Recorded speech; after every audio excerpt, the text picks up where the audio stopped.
प्यारे दोस्तों, ज्ञान गांव चैनल पर आप सभी का स्वागत है। आइए कथा यात्रा में पुनः आपसे जुड़ते हैं और आपको सुनाते हैं एक श्रेष्ठ कहानी। आज की कहानी है प्रायश्चित। लेखक भगवती चरण वर्मा। तो सुनते हैं आज की कहानी, प्रेम की जुबानी, कहानी प्रायश्चित।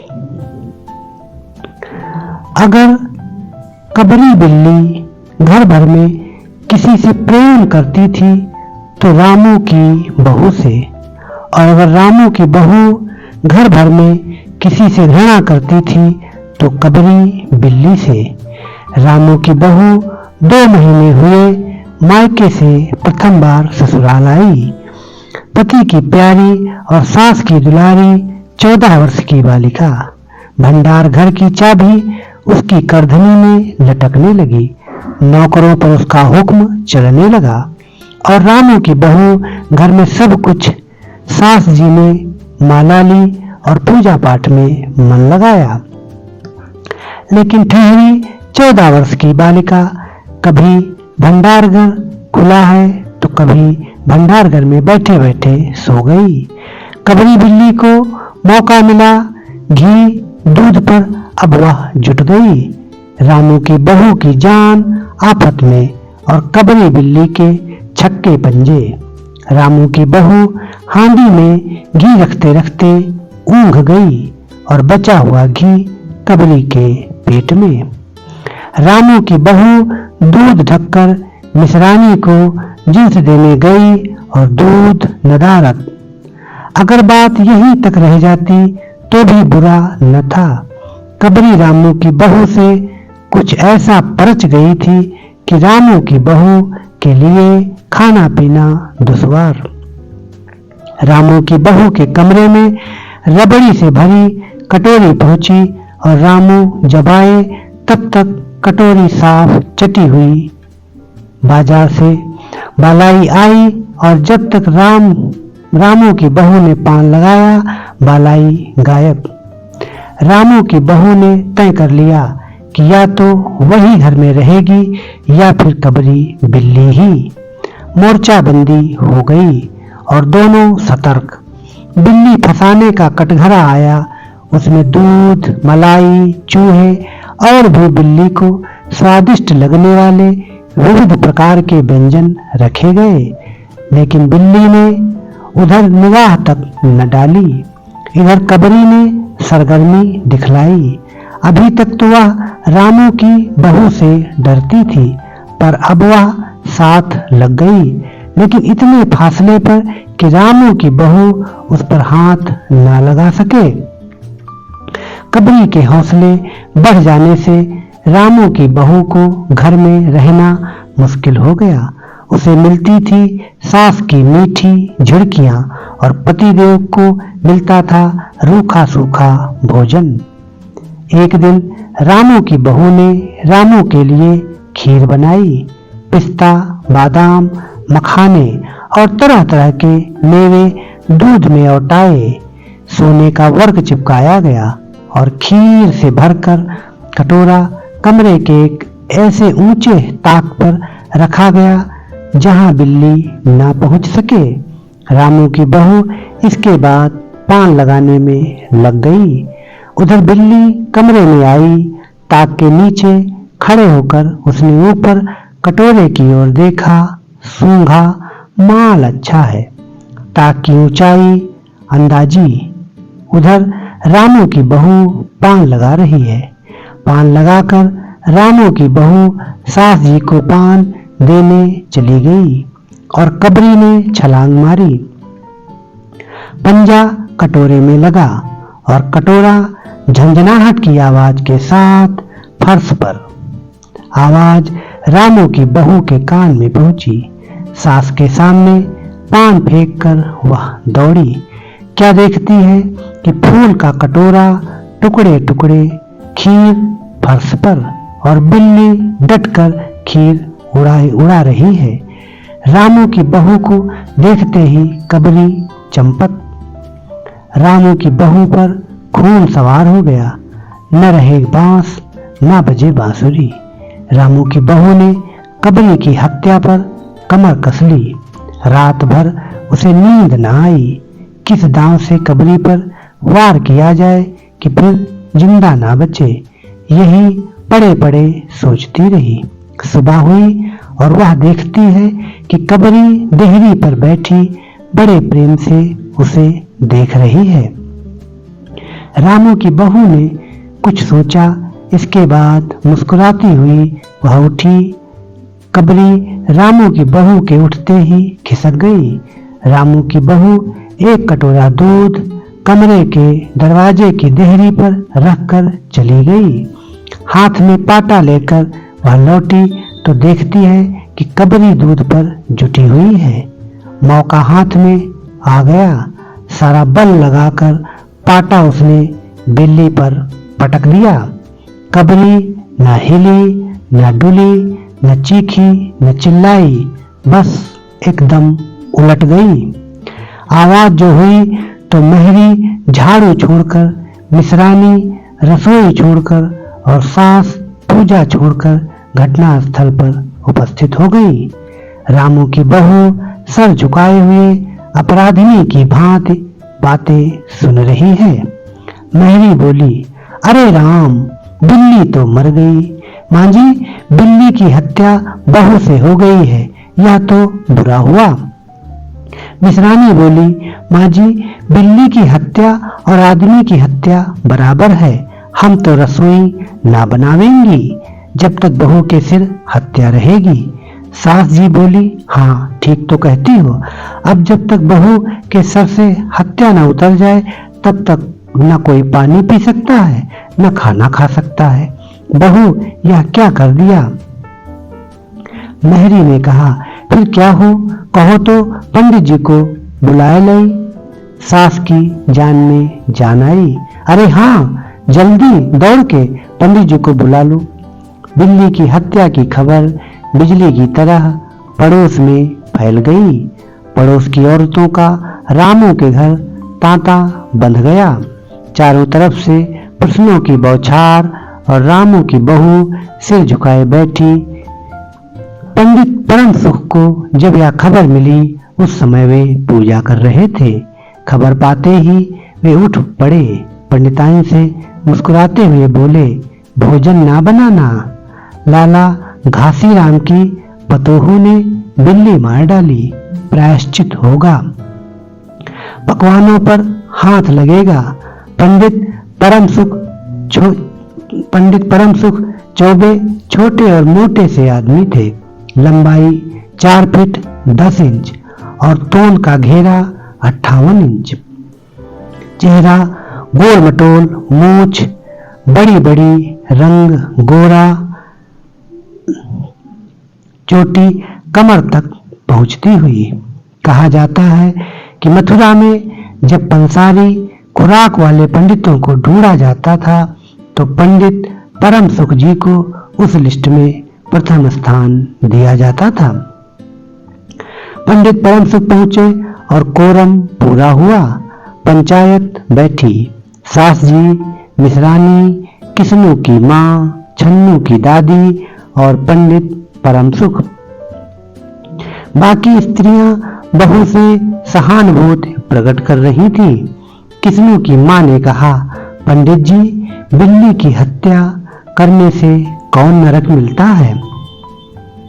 पंडित परम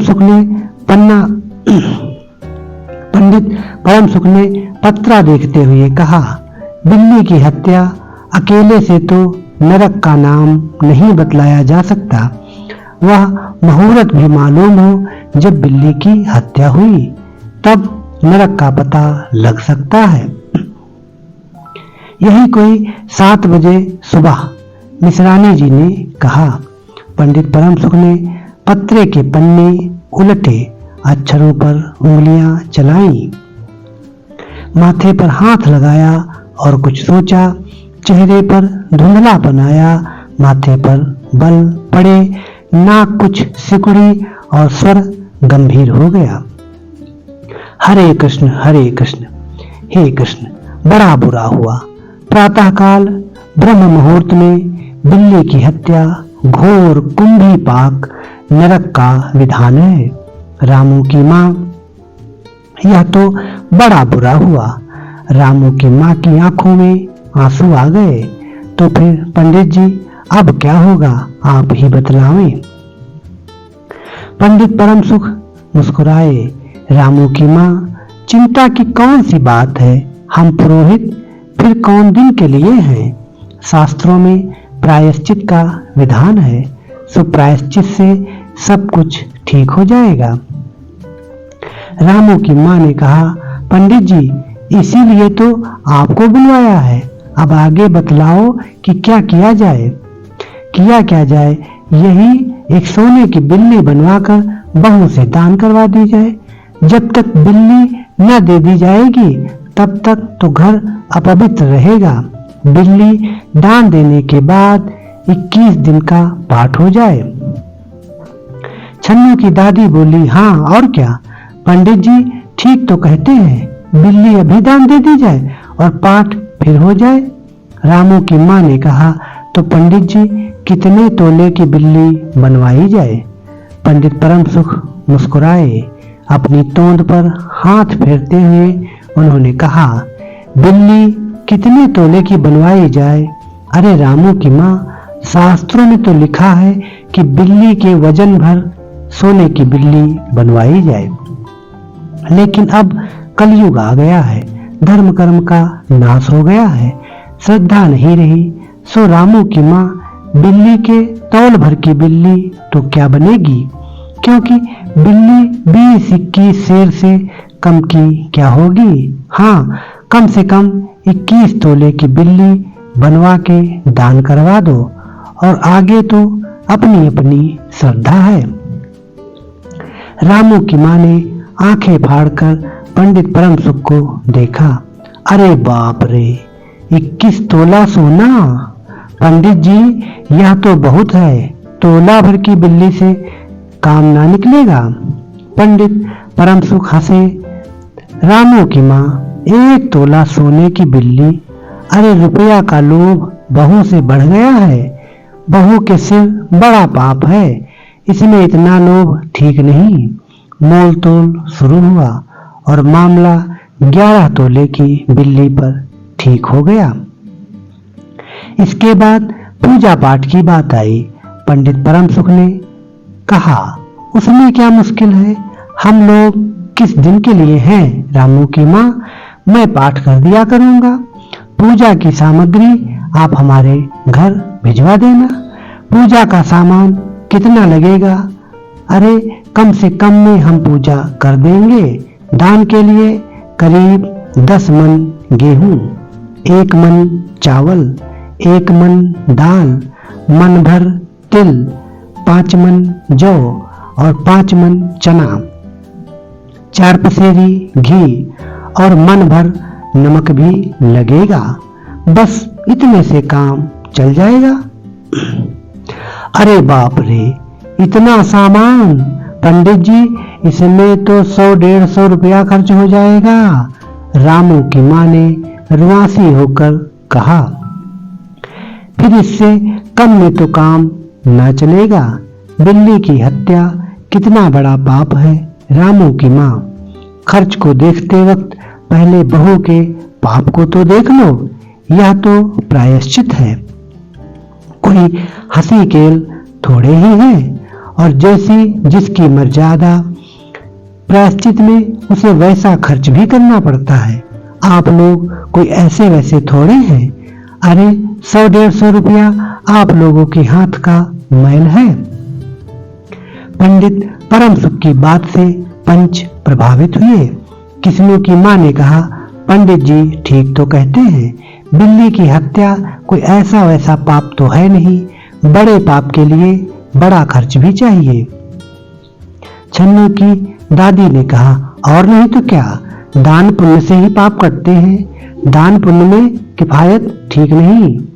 मिश्रानी ने कहा, और भीमा जी आप लोग बड़े आदमी ठहरे, इतना खर्च कौन आप लोगों को अखरेगा।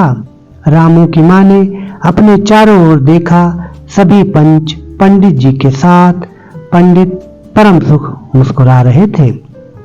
उन्होंने कहा, रामू की माँ, एक तरफ तो बहू के लिए कुंभी पाक नरक है और दूसरी तरफ तुम्हारे जिम्मे थोड़ा सा खर्चा, सो उससे मुंह ना मोड़ो। एक ठंडी सांस लेते हुए रामू की माँ ने कहा, अब तो जो नाच नचाओगे नाचना ही पड़ेगा। पंडित परम सुख जरा कुछ बिगड़ कर बोले, रामू की माँ, यह तो खुशी की बात है, अगर तुम्हें यह अखरता है तो ना करो, मैं चला। इतना कहकर पंडित जी ने पोथी पत्रा बटोरा।